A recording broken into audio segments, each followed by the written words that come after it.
अस्सलाम वालेकुम फ्रेंड्स, कैसे हो? I hope you very well. आज हम बात करेंगे हज़रत हसन रज़ी अल्लाह ताला अन्हा के बारे में कि कैसे उनको दुश्मनों ने जहर दिया और जब जालिमों ने आपको जहर दिया तो आपके सीने के 72 टुकड़े हो गए थे और आपकी कर्राहट पर वो टुकड़े मुंह से बाहर आकर गिर जाते थे और जालिमों ने आपके लिहाज पर कितने जुल्म किए, ये सब बातें हम करने वाले हैं। ये इस्लाम की तारीख का वो दौर है जब जालिमों ने आपको 2 बार जहर दिया, लेकिन अल्लाह पाक के करम से आपको शिफा मिल गई। लेकिन जब तीसरी बार हज़रत इमाम हसन रज़ी अल्लाह ताला अन्हु को जहर दिया तो वो हीरे को पीस कर दिया गया था और हज़रत इमाम हसन रज़ी अल्लाह ताला अन्हु के पीने के पानी में वो जहर डाल दिया था। इमाम हसन 27 सफ़र की रात सोए हुए थे तो आप एकदम से उठ जाते हैं। आपकी बहन हज़रत ज़ैनब अल्लाह की इबादत कर रही थी। आप जब नींद से जागते हैं तो हज़रत ज़ैनब को आवाज़ देते हैं। जब हज़रत ज़ैनब इमाम हसन के पास जाती हैं तो हज़रत इमाम हसन फरमाने लगते हैं, मैंने नाना जान को, अब्बा जान को और अम्मा जान को ख्वाब में देखा है कि वो मुझे जन्नत की सैर करा रहे हैं। और फिर मैंने नाना जान से कहा कि आप तो मेरे हाल से वाकिफ़ हैं, लोग मुझे मारते हैं, लोगों ने मेरे नीचे से मुसल्ला खींच लिया है और इतना सताते हैं कि मदीने वाले मेरे अम्मा जान और अब्बा जान को गालियाँ भी देते हैं। रसूलुल्लाह सल्लल्लाहु ताला अलैहि वसल्लम, मैं इस दौर से गुजर रहा हूँ। सल्लल्लाहु ताला अलैहि वसल्लम ने फरमाया कि सब्र करो, तुम बहुत जल्द हमसे आकर मिलने वाले हो। फिर हज़रत इमाम हसन ने एक ख्वाब और देखा कि आपकी पेशानी पर कुल अल्लाहु अहद लिखा हुआ है। तो लोगों ने ये ख्वाब देखा तो बहुत खुश होने लगे। शागिर्द इमाम सैयद अल मुशय्यब आपसे कहने लगे कि या मौला, अगर ये ख्वाब सच हो गया तो, और अगर इस ख्वाब की तामीर सच्ची हुई तो आप समझ लीजिए कि आप इस दुनिया से जाने वाले हैं और कुछ ही दिन रह गए हैं। ये ख्वाब था। तो हज़रत ज़ैनब ने पूछा कि भाई ये कैसा ख्वाब है? फिर इमाम हसन ने बहन से पानी लाने के लिए कहा, लेकिन जालिमों ने पहले से ही पानी में जहर मिला के रखा हुआ था और फिर जैसे ही आपने पानी पिया तो पानी के अंदर पहले से ही हीरा पीस कर डाला गया था और वो पानी आपके पेट में पहुंच गया। और रिवायतों में आता है कि कलेजे के 72 टुकड़े हो गए और आपके पेट में आपकी आंतों के भी टुकड़े हो गए। जब आप आहा करते थे तो वो टुकड़े आपके मुंह से बाहर आके गिर जाया करते थे। और यजीद इमाम हुसैन का ही कातिल नहीं था बल्कि इमाम हसन का भी कातिल था और हर कोई इस बात पर एग्री करता था, पर जहर किसने दिया वो तारीख में नहीं लिखा।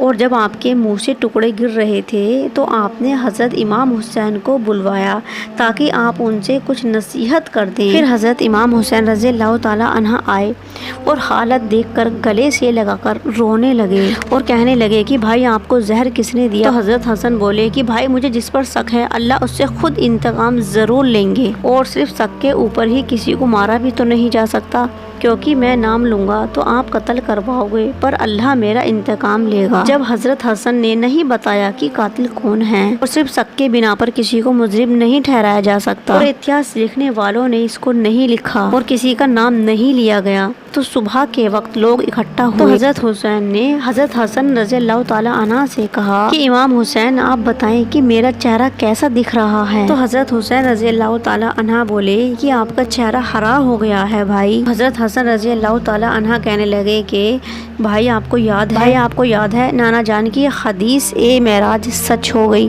तो लोग कहने लगे कि हदीस ए मेराज क्या है? तब आपने फरमाया, जब मेरे नाना जान हज़रत मोहम्मद मुस्तफ़ा सल्लल्लाहु ताला अलैहि वसल्लम मेराज के सफ़र पर गए थे, जब तक तो हमारी पैदाइश भी नहीं हुई थी, तो नाना जान जन्नत की सैर कर रहे थे। तो आपने जन्नत में 2 महल देखे, एक हरा था और एक था लाल। तो उस वक्त रिजवान ए जन्नत ने कहा, या रसूलुल्लाह सल्लल्लाहु ताला अलैहि वसल्लम, जाते जाते अपने शहजादों के महल तो देखते जाइए। तो हज़रत मोहम्मद मुस्तफ़ा सल्लल्लाहु ताला अलैहि वसल्लम ने फरमाया कि ये हरा किसका है और लाल किसका है? तो जन्नत ए रिजवान बोले कि हरा हज़रत इमाम हसन का है और लाल वाला हज़रत हुसैन का है और जिससे पूरी जन्नत का हुस्न चमकता है। तब आप सल्लल्लाहु ताला अलैहि वसल्लम ने फरमाया, ए रिजवान ए जन्नत, आप ये तो बताइए कि हरा वाला हसन का क्यों है اور لال والا حسین کا کیوں ہے؟ تو رضوان جنت کی آنکھوں میں آنسو آ گئے اور سر مبارک جھک گیا، اور حضرت حسن اور حضرت حسین کے غم میں جنت بھی روتی ہے،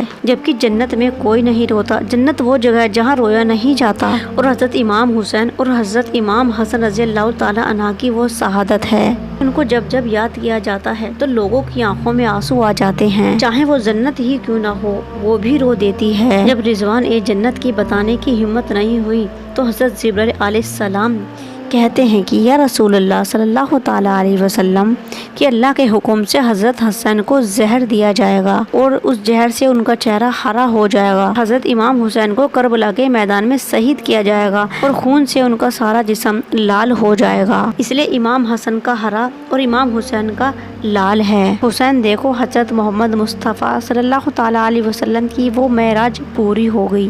پھر حضرت حسن رضی اللہ تعالیٰ عنہ لوگوں سے جانے کے لیے کہتے ہیں اور گھر والوں کو رکنے کے لیے کہتے ہیں، اور اس وقت مولا حسن کے 3 بیٹے ہوتے ہیں، تینوں میں سب سے بڑے 7 سال کے ہوتے ہیں، جن کا نام قاسم ہوتا ہے، اور وہ بہت سندر تھے، اور ان کی ماں کا نام ام فروہ تھا، جو قاسم کے سر پر ہاتھ پھیر رہی تھیں اور شوہر کی طرف دیکھ رہی تھی، اور وہ جانتی تھی کہ وہ بیوہ ہونے والی ہیں، پر کچھ بھی نہیں کہہ پا رہی تھیں۔ جب سب چلے گئے تو حضرت حسن رضی اللہ تعالی عنہ نے اپنی بازو پر بندھے ہوئے تعویذ کو کھولنے کا حکم دیا اور کہا کہ میرے بیٹے کو میرے پاس لے کر آؤ، اور اپنے ہاتھوں سے اپنے بیٹے قاسم کی بازو میں باندھ دیا اور کہا کہ بیٹا، ایک وقت ایسا بھی آئے گا جب تم مصیبت سے گھرے ہوگے، اس وقت اس تعویذ کو کھول کر دیکھ لینا۔ اپنے بھائی امام حسین کو بلایا اور وصیت کی اور کہا کہ حسین، صبر سے کام لینا، میرا جنازہ میرے نانا جان کے قدموں میں ہی دفن کر دینا، اور 29 صفر کو آپ شہید ہو گئے تھے، آپ کا نام شہیدوں میں ہو گیا تھا، پھر آپ کا جسم بھی ہرا ہو گیا تھا اور آپ کے منہ سے ہرے رنگ کے پیسز یعنی کہ ٹکڑے باہر آنے لگے تھے، اور جب آپ کی شہادت کے بعد آپ کا جنازہ اٹھایا گیا تو وہ صلی اللہ تعالیٰ علیہ وسلم کے روضے میں آپ کو دفن کرنا چاہتے تھے، اور وہ لعنتی اور گندا انسان جس کو مروہ کے نام سے جانتے ہیں، اور وہ بدبخت انسان جس پر آپ رسول صلی اللہ تعالیٰ علیہ وسلم نے لعنت کی تھی، تو وہ بولا کہ میں ان کو یہاں دفن نہیں ہونے دوں گا۔ پھر حضرت امام حسین نے کہا کہ یہ میرے بھائی کی وصیت ہے اور میں دفن کروں گا، اور تاریخ میں آیا ہے کہ اس بدبخت انسان نے، اس لعنتی انسان نے حضرت امام حسن کے جنازے پر تیر چلانا شروع کر دیا اور تلوار لے کر جنازے کو روک لیتا ہے اور جنازے پر تیر چلاتا رہتا ہے، اور روایت میں یہ بھی آتا ہے کہ جب جنازے کے اوپر تیر چلانے لگے تو جنازے میں سے اتنے خون کی فوار چھوٹنے لگی کہ سارا کفن خون میں ہو گیا۔ پھر لوگ کہنے لگے کہ ایک کفن کے اوپر دوسرا کفن ڈال دو تاکہ حضرت حسن رضی اللہ تعالی عنہ کو رنگین کفن میں نہ لے کر جائیں، اور پھر دوسرا کفن پہنا دیا جاتا ہے۔ کسی نے حضرت امام حسین سے کہا، حضرت حسن رضی اللہ تعالیٰ عنہ نے کہا تھا کہ اگر مجھے نانا جان کے قدموں میں نہ دفنایا جائے تو اماں جان کے قدموں میں مجھے دفنا دینا۔ پھر امام حسن کو حضرت فاطمہ رضی اللہ تعالیٰ عنہ کے قدموں میں دفنا دیا گیا، اور اللہ پاک سے بس یہی دعا ہے کہ اللہ پاک ہمیں حضرت محمد مصطفیٰ صلی اللہ تعالیٰ علیہ وسلم اور آپ کی آل اولادوں کے صدقے میں ہماری مغفرت فرمائے، آمین۔